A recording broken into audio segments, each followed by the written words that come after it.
What's going on, YouTube? Metal Complex here, and today I've got another interesting knife overview to do with you guys. This is the Olamic Cutlery Swish, a very, very beautiful variant, as you guys can see here. You've probably seen this if you've been watching my channel. You've probably seen me show this a couple of times now. I'm just now getting around to reviewing it.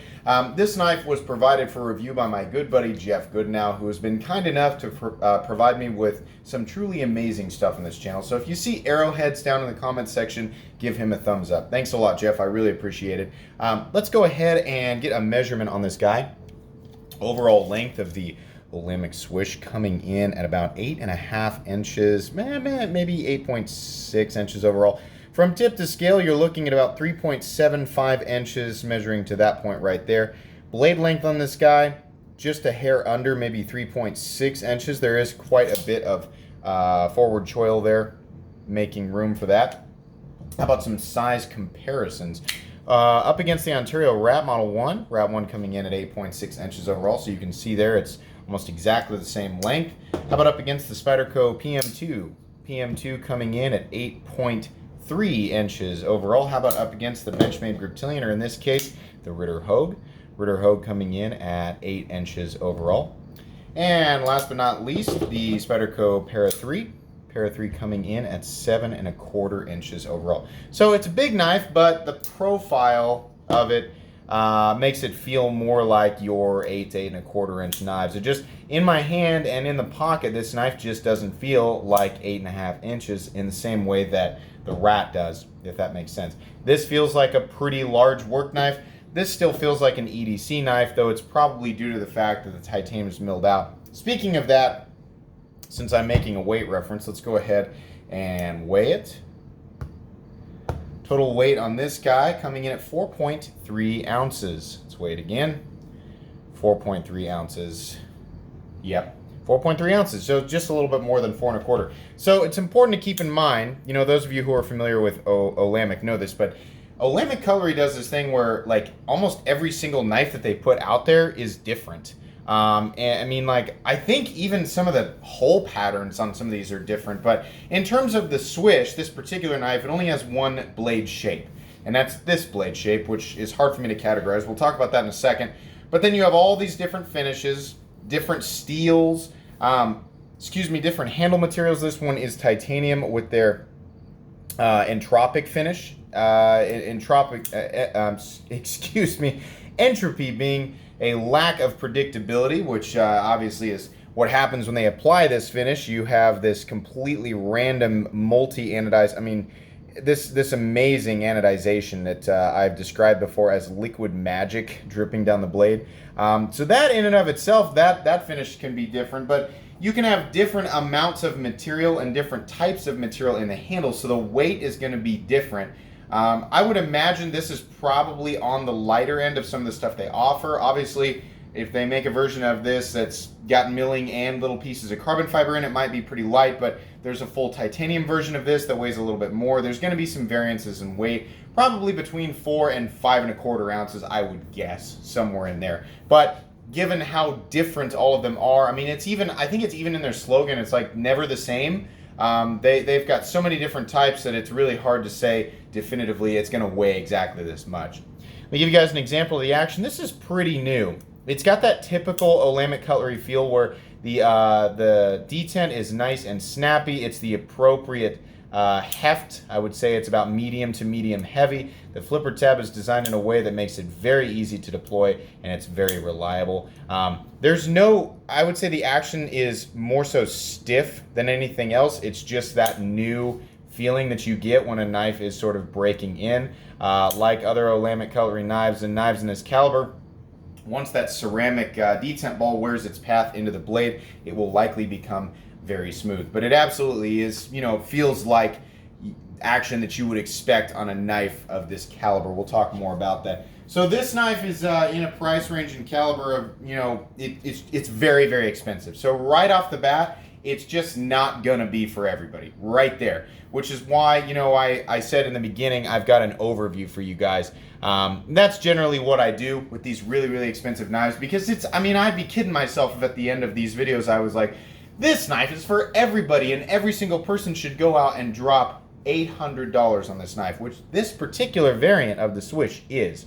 Now these Swishes will come, I believe the least expensive that I've seen is about $600, and I imagine they go way up higher than that. On DLT Trading right now, I found a few that were about $900.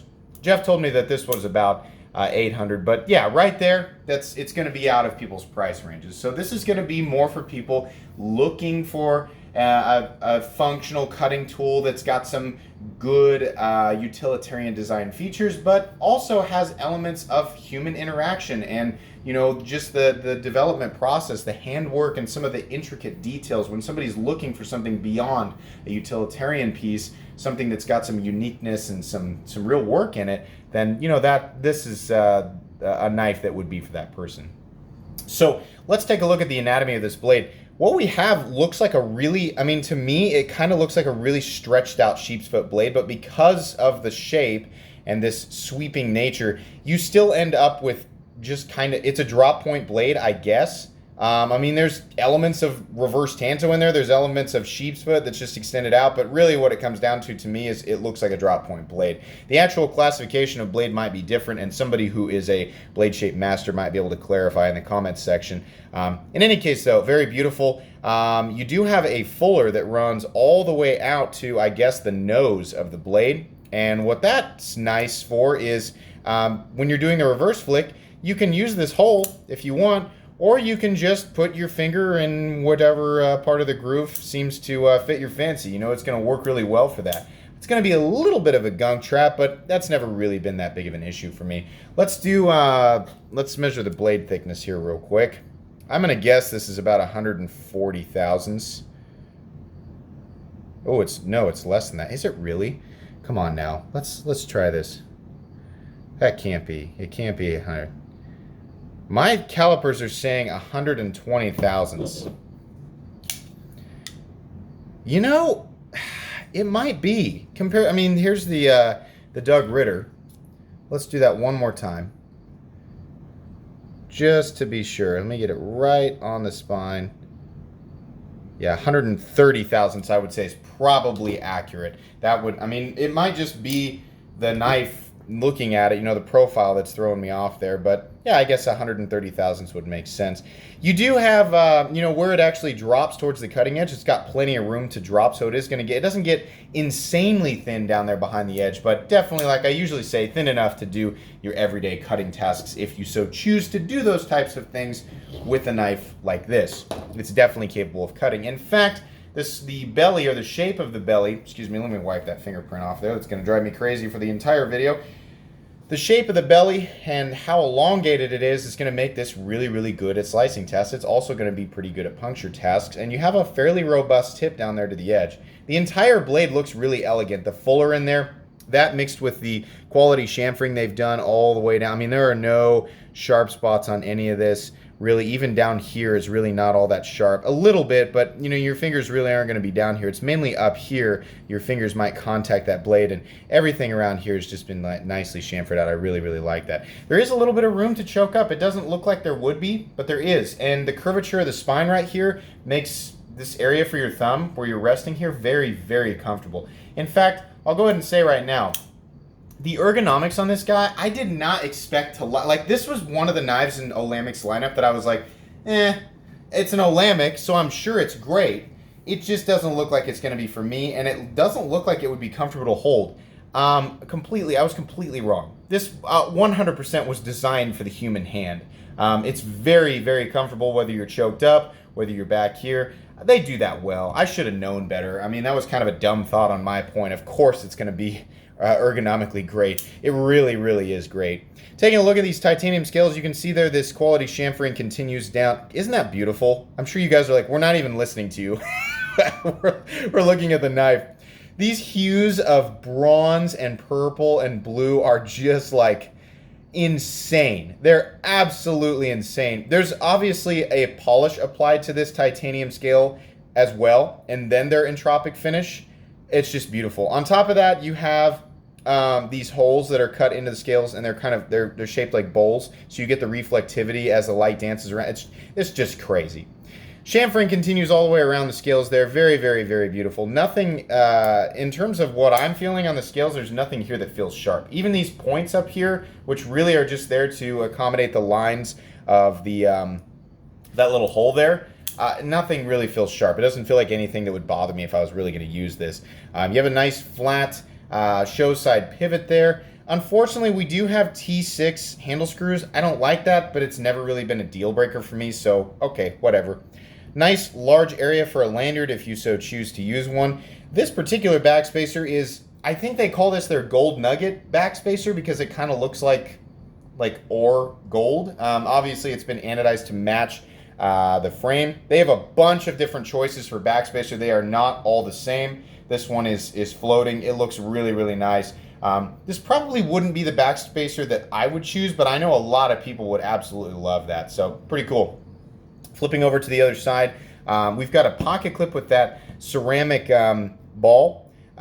These work pretty well, sliding over your pants. I mean, truthfully, I know you guys can't see this, but getting this in and out of my pocket is really, really easy. It's kind of a weird shaped pocket clip, but it goes right along with the theme of things. I always prefer that to have a divot, and a lot of times I prefer for it to be a more symmetrical shape and more straight down the body. But I mean, overall with this knife, I mean, you've got in a lot of areas, you definitely have function as an emphasis, but in a lot of areas there is form over function, and it's not necessarily incorrect on a knife design like this. The truth is that the pocket clip is in a place where it just is not a hot spot, and it also does its job as a pocket clip. It fits over the pants pocket. You can get it in and out with one hand easily. I don't feel like I'm going to drop it. The knife carries about right here with just a little bit of the blade showing, but not a crazy amount. I mean, my only qualms with the pocket clip is it looks kind of funny, but it definitely does its job. I mean, they definitely thought about it. They kept it completely clear of the area where you would put the a lanyard, and it carries deep enough and functions well enough that I really can't complain about it. So I guess moving on, it does have a steel lock bar insert that doubles as the over travel stop, so that's great. You can see their lockup is coming in at something like 30% maybe.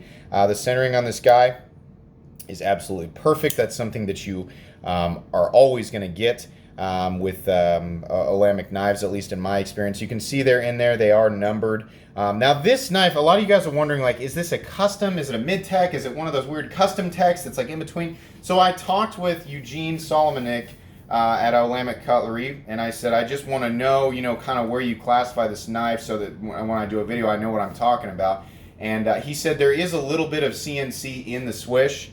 So by, people who define custom as every last little thing is handmade, then it's not going to be in this category. But as far as how Olamic Cutlery makes their knives, by the way, these are made in the United States and they're all made in-house. There is a lot of handwork and human interaction and attention to detail that goes into this. These are not stamped and pressed on an assembly line. If you have never looked into how knives, a lot of these knives that are made, of this caliber versus, I mean, like if your buying habits are kind of like CRKT or Kershaw, SOG, stuff like that, and you're looking at this going, that's $800, how could that pop? It's just, like I can understand, believe me, I understand the confusion behind it.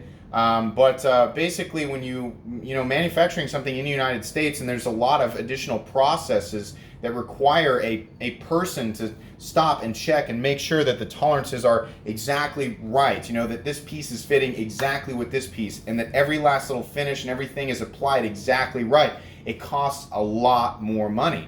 But what you end up with is, in my opinion, I mean, as far as what I've handled from Olamic Cutlery, is perfection. They nail it every single time. And whether or not, a lot of you out there are not going to be willing to pay for it, but let me tell you, enough people are that it's justified, and it's been justified for a long time.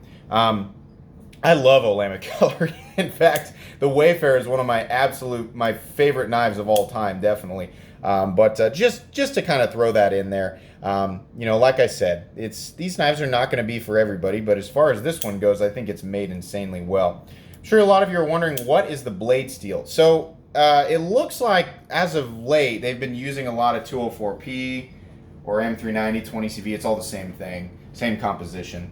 I've also seen them use LMAX in the past.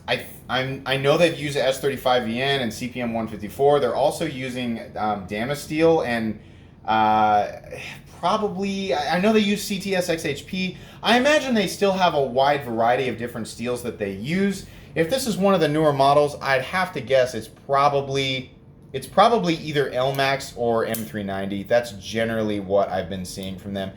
On a knife like this, I mean, as far as the steels that they have used, if you watched my favorite steels video, all of the steels that they generally use are some of my favorite steels, and they're some of the most well-rounded steels for actual use.